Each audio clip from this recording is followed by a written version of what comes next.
दोस्तों, कैसे हो आप लोग। उम्मीद करता हूँ अच्छे होंगे। मैं air force LDC defence job expert channel पर आपका स्वागत करता हूँ। आज हम बात करेंगे जो एसएससी जीडी 2025 की नई भर्ती आई है उसके बारे में। हालांकि ये भर्ती 2024 में आई है, लेकिन इसका नाम एसएससी जीडी 2025 दिया गया है। जो 2023 में भर्ती आई थी उसका नाम 2024 दिया गया था, क्योंकि ये 2024 में कंप्लीट होगी और ये 2025 में। वही कंप्लीट की तो गारंटी नहीं है, लेकिन नाम ऐसा दिया गया है। वैकेंसी बहुत अच्छी है, 39,481 पदों पर है। लगभग आप 40,000 मान के चलिए, नहीं है तो हो भी जाएगी, क्योंकि एसएससीडी में हमेशा वैकेंसी बढ़ती है, तो यहाँ पर भी बढ़ेगी। मुझे लगता है ये 50,000 के आसपास जाएगी। 50,000 आप मान के चलिए। हम सारे ज़रूरी पॉइंट टू पॉइंट बात करेंगे, एक भी पॉइंट आप लोग मिस मत करना, वरना तो फिर अफसोस के अलावा और कुछ नहीं बचेगा। तैयारी कहाँ से करनी है वो भी बात करेंगे अपन। उसके लिए एक कल वीडियो लेकर आऊँगा, क्योंकि आप लोग अभी नई नई भर्ती में आए हो, तैयारी करना स्टार्ट की है, तो ये बड़ी बड़ी कोचिंग माफिया है, ये लोग आपको लूट रहे हैं। तो इनके झांसे में नहीं बढ़ना है। ये 1,000 2,000 5,000 5,000 करोड़ की कंपनी खड़ी कर रखी है इन लोगों ने। हर कोर्स बेच रहे हैं। बस मैथ्स होती है, रीजनिंग होती है भाई, उसमें हर अलग अलग बैच का नाम लेकर क्या करने की ज़रूरत है इसमें इतना। तो ये बेचने का तरीका मार्केटिंग है, उसके बारे में भी अपन उसके लिए कल वीडियो लेकर आएंगे। आज बात करते हैं इस भर्ती के बारे में। तो भाई इसका जो एप्लीकेशन फॉर्म है वो 5/9/2024 से स्टार्ट होकर 14/10/2024 तक चलेगा। एप्लीकेशन विंडो है वो 5/11/2024 से 7/11/2024, यानी 2 दिन का टाइम मिलेगा आपको।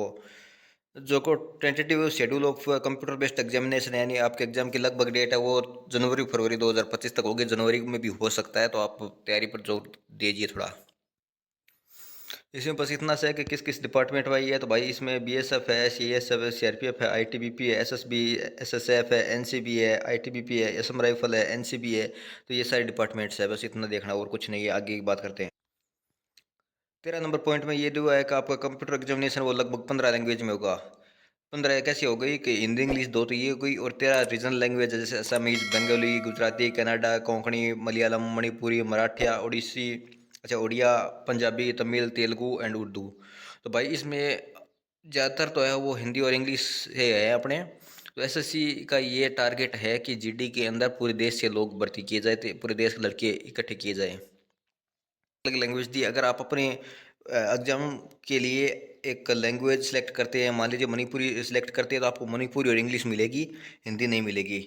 14 नंबर पॉइंट में दिया गया है कि आपका जो पीएसटी है, पीईटी है, जो मतलब फिजिकल है या मेडिकल है, ये सारा का सारा सीएपीएफ करेगी, क्योंकि एसएससी है वो आपका सिर्फ एग्जाम लेती है। एग्जाम लेने के बाद मेरिट निकाल कर जितने बंदे चाहिए उस हिसाब से सीएपीएफ को सौंप देती है, जो सेंट्रल आर्म पुलिस फोर्स होती है।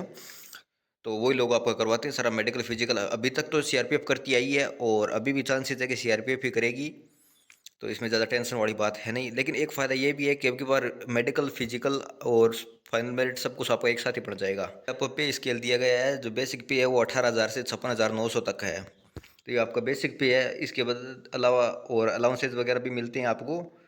तो मोटा मोटी करके आपको 35 के आसपास मिल जाता है, 30-35 हज़ार आराम से।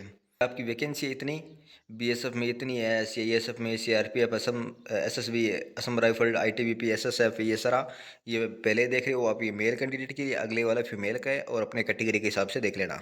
एक बात करते हैं अपन एज लिमिट की। तो एज लिमिट में भाई जो जनरल कैंडिडेट है उनके लिए 2/1/2002 से लेकर 1/1/2007 तक डीओबी होनी चाहिए। इससे आगे पीछे नहीं चलेगी। जो ओबीसी कैंडिडेट है उनको 3 साल की छूट मिल जाएगी। जो SC ST है उनको 5 साल की छूट मिल जाएगी। वो गुजरात दंगे वाले हैं तो उनको 8 साल और 10 साल की छूट मिल रही है। जैसे ओबीसी थे तो 8 साल की मिलेंगी, और SC ST है तो 10 साल की छूट मिल जाएगी। यहाँ आपके कास्ट सर्टिफिकेट की बात की गई है, तो कास्ट सर्टिफिकेट भाई ओबीसी और जो EWS है उनका सेंट्रल का होना चाहिए, स्टेट वाला नहीं चलेगा।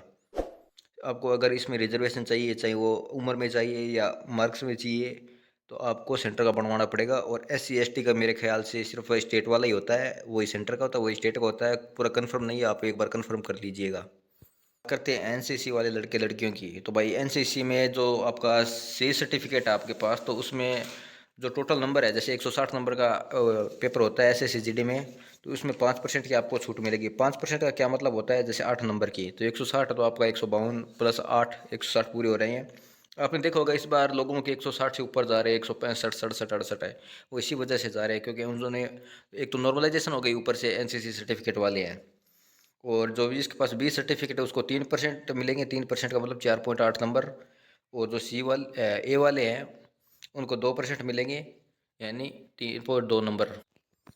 ये अप्लाई की प्रोसेस बताई गई है। तो आपको सबसे पहले एसएससी की ऑफिशियल वेबसाइट पर जाकर वन टाइम रजिस्ट्रेशन करना होगा। अगर आपने पहले एसएससी का कोई फॉर्म किया है, भरा हुआ है, तो उसकी ज़रूरत नहीं पड़ेगी। आप ई मित्र वाले या साइबर कैफे वाले के पास जाओगे तो वही आपका काम कर देगा। एप्लीकेशन फ़ीस की बात करें तो 100 रुपये है। वो 100 रुपये किसके हैं? ओबीसी और जनरल ईडब्ल्यूएस वाले लड़कों के लिए। लड़कियों की कोई फ़ीस नहीं है, एक्स सर्विसमैन वालों की कोई फ़ीस नहीं है, एससी एसटी कैटेगरी से उनकी कोई फ़ीस नहीं है, इन सब के लिए फ्री है। की बात करते हैं तो इसमें भाई आपके 4 ही सब्जेक्ट आते हैं: रीजनिंग, जीके, मैथ और इंग्लिश या हिंदी। ये दोनों ऑप्शनल में रहते हैं, इंग्लिश हिंदी। तो 80 क्वेश्चन आते हैं, 60 मिनट का टाइम मिलता है। हर क्वेश्चन 2 नंबर का होता है। 20 नंबर आपके रीजनिंग से आएंगे, 40 नंबर के। 20 नंबर आपके जीके के आएंगे, 40 नंबर के। 20 क्वेश्चन आपके मैथ्स के आएंगे, 40 नंबर के। और हिंदी या इंग्लिश ऑप्शनल में, आप हिंदी में चाहो तो हिंदी में दे सकते हो, इंग्लिश में चाहो तो इंग्लिश में दे सकते हो। इसमें आपको कोई पाबंदी नहीं है, 60 मिनट का आपको टाइम मिलेगा। 15 लैंग्वेज में आपका पेपर होगा। 0.25 यानी पावर नंबर की आपकी नेगेटिव मार्किंग रहेगी। ऑब्जेक्टिव टाइप आपका पेपर रहेगा। 4 ऑप्शन दिए जाएंगे, उनमें से जो सही होगा वो आपको टिक करना है। ये आपका सिलेबस दिया गया है कि रीजनिंग में कौन कौन से टॉपिक आएंगे। ज़रूरी नहीं यही आए, लेकिन इन्होंने दिया है, कई बार इनसे बाहर भी आ जाता है। तो आप स्क्रीनशॉट ले सकते हैं। इनके बारे में अपन कल बात करेंगे पूरी की पूरी। और जीके का ये है, ये आप देख लीजिए। फिर मैथ्स की बात करें और इंग्लिश हिंदी में आप देख लीजिए। और ये आपकी फिजिकल स्टैंडर्ड टेस्ट की बात हो रही है, जो पीएसटी एंड पीईटी होता है उसके बारे में। तो इसमें फिजिकल के लिए ज़्यादा कुछ नहीं है। फिर सिर्फ रेस है, ना हाई जंप है ना लॉन्ग जंप है। दौड़ है 5 किलोमीटर की। मेल कैंडिडेट को 24 मिनट मिलेंगे, जो फीमेल है उनको 1600 मीटर दौड़ाया जाएगा 8.5 मिनट में। और ये उन बंदों के लिए है जो लद्दाख एरिया से बिलोंग नहीं करते। लद्दाख एरिया से बिलोंग करते हैं उनमें जो लड़के हैं उनको 1600 मीटर 7 मिनट में पूरा करना है, और लड़कियों को 800 मीटर 5 मिनट में पूरा करना है। यहाँ आपको हाइट के बारे में बताया गया। जो मेल कैंडिडेट है वो 170 सेंटीमीटर होनी चाहिए, फीमेल 157। और जो एसटी कैंडिडेट है उनको लड़कों का 162.5 और फीमेल को 150 सेंटीमीटर से कम हो जाएगा।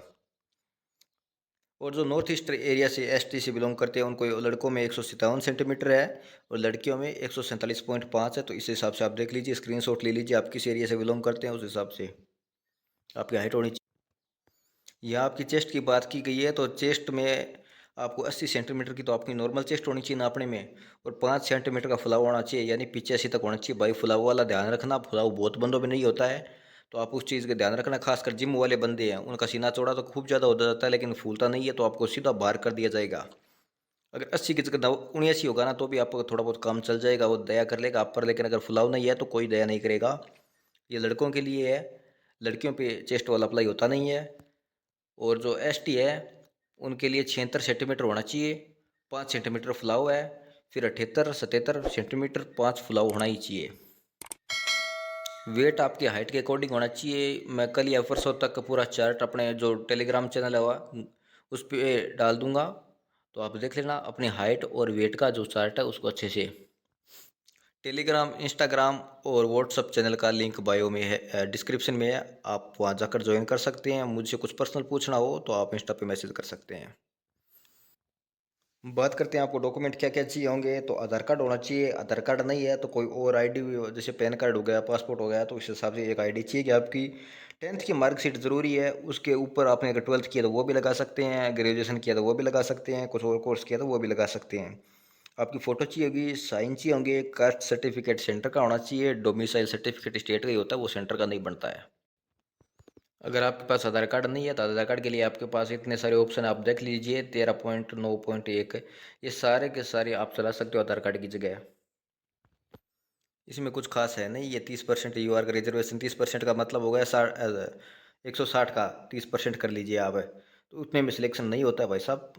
तो ये फर्जीवाड़ा है, इसमें कोई ध्यान नहीं देना है। इसका मतलब यही हुआ कि चाहे हमें पूरी सीट खाली रखनी पड़े, लेकिन यूआर में हम 30% से नीचे कतई नहीं लेंगे। ओबीसी ईडब्ल्यूएस में 25% से नीचे, और बाकी कैटेगरी है वो 20% से नीचे।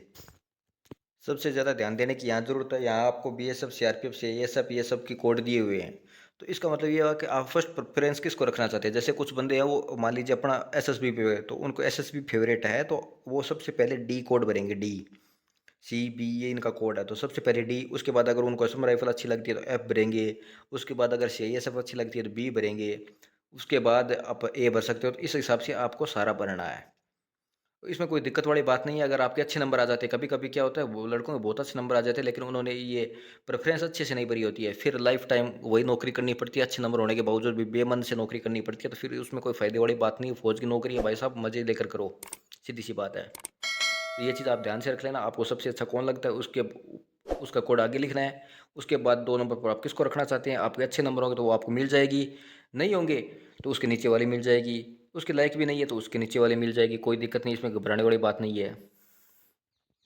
ये आपके अलग-अलग इलाके के टोल फ्री नंबर दिए गए हैं जो किसी काम के नहीं है, कभी लगते नहीं है तो इनका कोई फ़ायदा है नहीं। वन टाइम रजिस्ट्रेशन के लिए आपको इतना कुछ चाहिए, आप देख लीजिए, इतने सारे डॉक्यूमेंट चाहिए होंगे। बस इतना सा है, ज़्यादा कुछ है नहीं, बाकी काम है वो साइबर कैफ़े या ई मित्र वाले का है, आपका नहीं है, आपका इतना सा काम है। ध्यान रखिए, मेहनत करते रहिए। कल अपन कोर्स के बारे में बात करेंगे कि कहाँ से पढ़ें, क्या कितना पढ़ें। अपने को ज्ञानी नहीं बनना है, अपने को बस सिलेक्शन लेना है। ज्ञानी बनना होता तो अपनी यूनिवर्सिटी में जाके कोई प्रोफेसर वोफेसर बनते, तो अपना नौकरी चाहिए तो बस इतना ही पढ़ना है, फालतू को दिमाग में पचड़ा नहीं करना। बस थैंक यू सो मच, पढ़ते रहिए, मेहनत करते रहिए।